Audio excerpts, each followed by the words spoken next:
dulu ya, dibuang dulu. Sudah Ibu.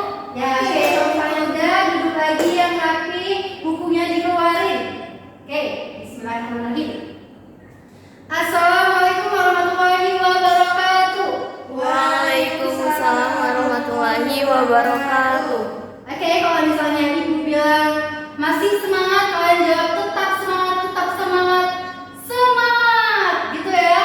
Oke, masih semangat? Tetap semangat, tetap semangat, semangat. Yeah. Gimana pembelajaran yang sebelumnya? Udah menguras otak? Udah panas Sudah panas.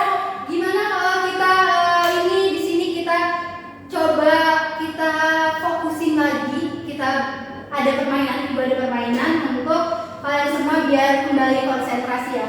Kalau misalnya ibu bilang pagi, kalian satu kali. Kalau misalnya ibu bilang siang, kalian dua kali. Kalau misalnya ibu bilang malam, kalian setengah cukupnya. Jadinya gantian-gantian. Oke, ibu cek ya. Pagi, siang, pagi, siang, malam, pagi, malam. Ayo. Pagi, malam, siang, pagi, siang, pagi, siang, malam. Ya, oke.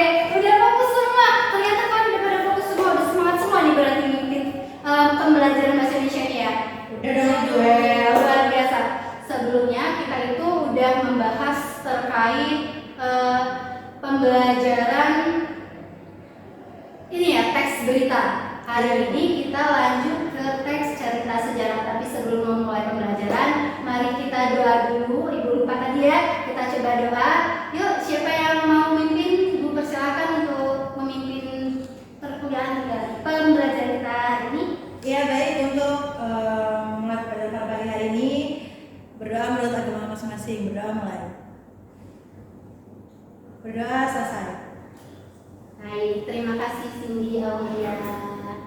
Ya, kita hari ini membahas teks cerita sejarah. Kalian pada tahu nggak nih teks cerita sejarah ini apa? Yuk, yang tahu tunjuk tangan. Ada nilainya ya, ada nilai plus untuk teman-teman yang bisa baca tangan. Ya, bisa boleh. Cindy Aulia. Iya Bu, jadi menurut pemahaman Cindy Bu, teks cerita sejarah itu teks cerita yang unsur misalnya latar-latarnya Ibu berkaitan dengan sejarah-sejarah, misalnya kolonialisme, kayak kemerdekaan Indonesia, seperti itu Ibu. Iya, benar, itu bisa ya teman-teman. Yang lain ada yang bisa nambahin jawaban dari Cindy Aulia? Udah cukup? Ya, Saya, Bu, ya, saya. oleh Armi. Teks cerita sejarah itu teks yang berisi atau yang menceritakan tentang asal-usul kejadian masa lalu Bu. Jadi ada nilai sejarahnya. Iya, benar sekali. Semua dari jawaban Cindy, baik jawaban Cindy maupun Harumi itu benar ya. Jadi teks cerita sejarah itu merupakan cerita yang menjelaskan tentang fakta atau latar belakang juga asal muasal kejadian masa lampau seperti itu. Nah, berkaitan dengan hal tersebut, kita juga gak bisa melupakan tentang unsur-unsur pembangun ya, unsur-unsur kebahasaan dalam teks cerita sejarah.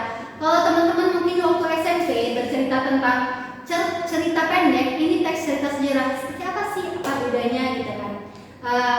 Ya bedanya itu emang lebih pada ke latar belakangnya, latar belakang cerita pendek itu lebih kekinian mungkin ya. Sedangkan ini teks cerita sejarah itu bercerita tentang masa lampau.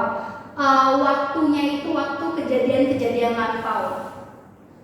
Dari anak-anak sekalian bisa membuka buku cetaknya ya, buka bab 2 halaman 59. Di situ ada kegiatan 1 menganalisis kebahasaan teks cerita atau novel sejarah, bisa dibuka ya teman-teman. Jadi dari kaidah kebahasaan teks cerita sejarah itu, yang pertama itu tadi sempat disinggung oleh jawaban Cindy Aulia juga Harumi, itu menggunakan banyak kalimat makna lampau. Apa sih maksud makna lampau ini? Makna yang misalnya kemarin gitu. Kata kemarin ini menunjukkan kalimat makna lampau.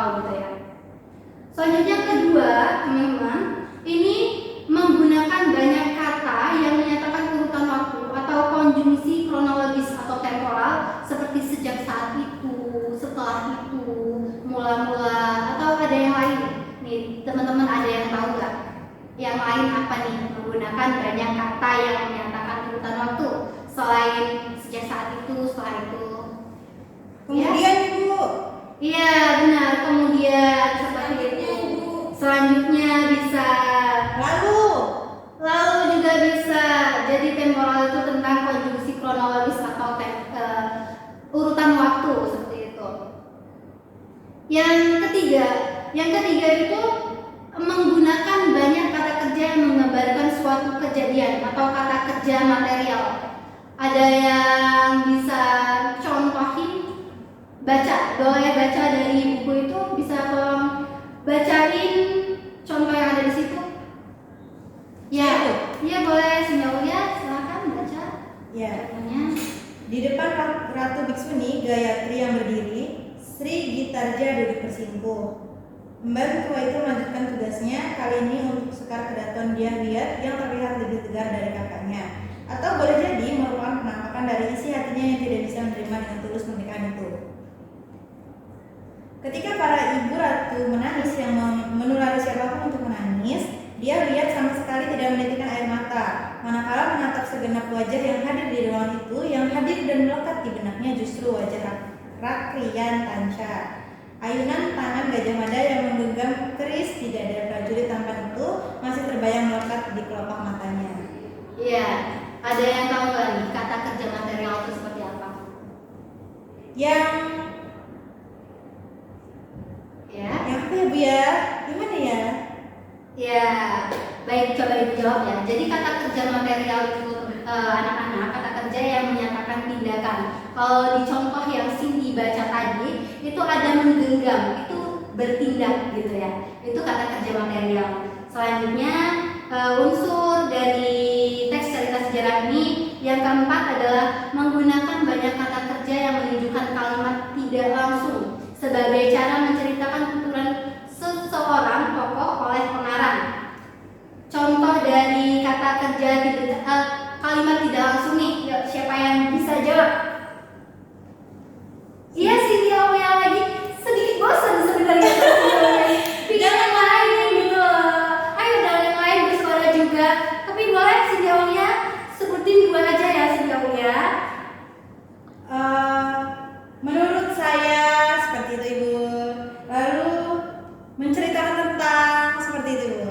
Iya benar sekali ya Sintia, benar ya.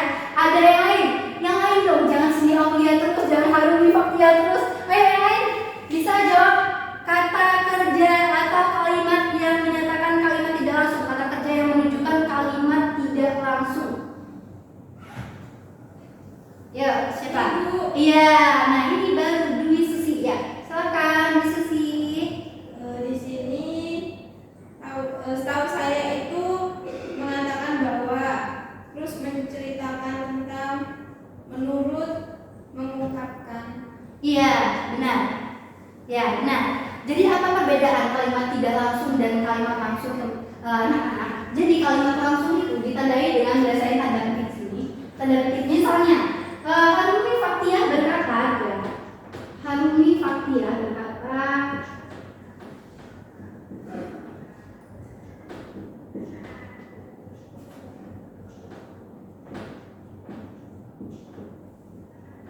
koma di sini tanda petik saya ingin makan.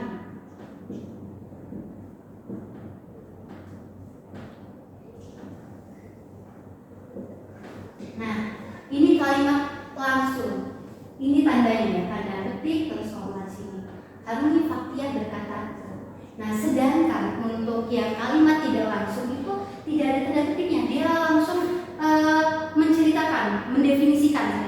Misalnya, menurut Sang Patih, Galang telah berperiksa seluruh kamar Syah Bandar dan ia telah melihat banyak botol dan benda-benda yang ia tak tahu nama dan gunanya.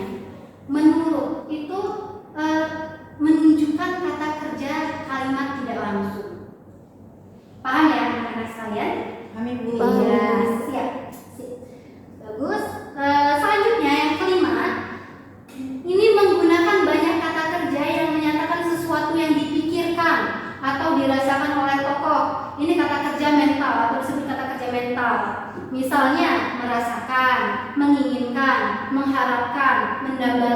dan lain sebagainya.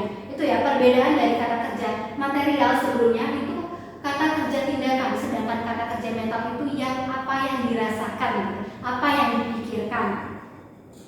Selanjutnya yang keenam, menggunakan banyak dialog. Nah, dialog ini yang menunjukkan kata kerja langsung. Tuh.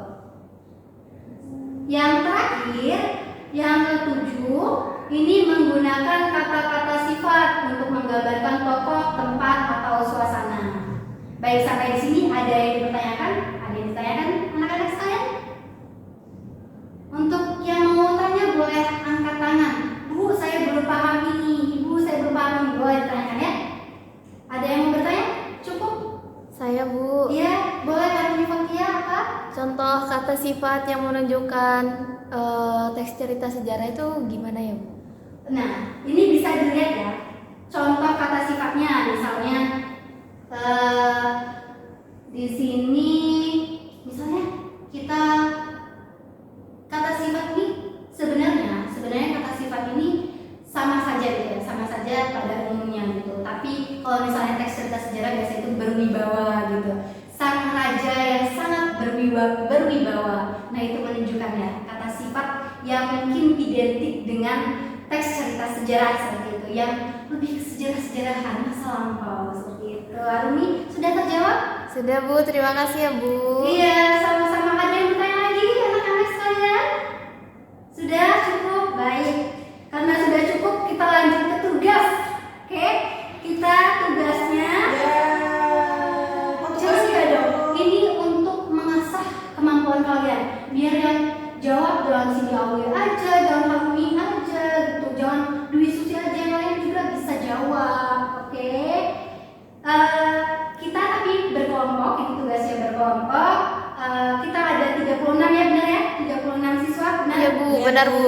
Ya, 36 siswa berarti dibentuk menjadi 6 kelompok, satu kelompok 6 orang.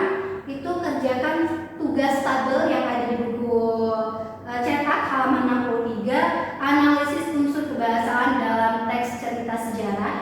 Teks cerita sejarahnya ada di buku halaman sebelumnya, itu judulnya Rumah Kaca ya.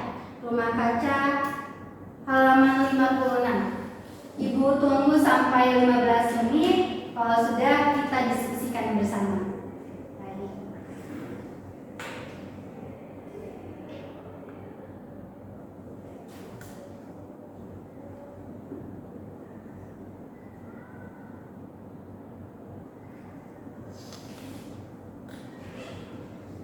Alhamdulillah, sudah 15 menit. Bagaimana? Sudah selesai semua ya, semua kelompok? Sudah, Bu. Alhamdulillah sudah. Oke, kita mulai diskusi sekarang. Dari kelompok pertama dulu, bisa disampaikan? Iya, iya, benar. Itu tentang kata kerja mental ya. Boleh dari kelompok yang kedua itu menjelaskan tentang kata kerja material. Siapa perwakilan kelompok 2? Ya, Cindy, silakan. Iya, benar sekali. Baik, alhamdulillah sudah diskusi kelompok sudah paham semua ya teman-teman sekalian. Semoga apa itu kita udah benar-benar menangkap apa maksud dari setiap unsur-unsur kebahasaan dari teks cerita sejarah ini dan bisa membedakan antara teks cerita sejarah dan teks cerita cerpen, cerita pendek misalnya, atau teks-teks yang lainnya. Karena ini juga sudah menunjukkan pukul istirahat gitu ya. Mungkin teman-teman kita istirahat lebih dahulu, tapi sebelumnya Ibu ada tugas buat kalian semua terkait teks cerita sejarah ini. Tadi membahas 4 unsur, sekarang Ibu kasih tugas kalian untuk mencari teks cerita sejarah lain dari bukunya. Terus kalian analisis perbedaan antara teks cerita sejarah dan teks cerita pendek. Sudah paham untuk tugasnya bagaimana? Apakah ada yang ditanyakan terkait tugasnya? Ibu, izin bertanya. Iya.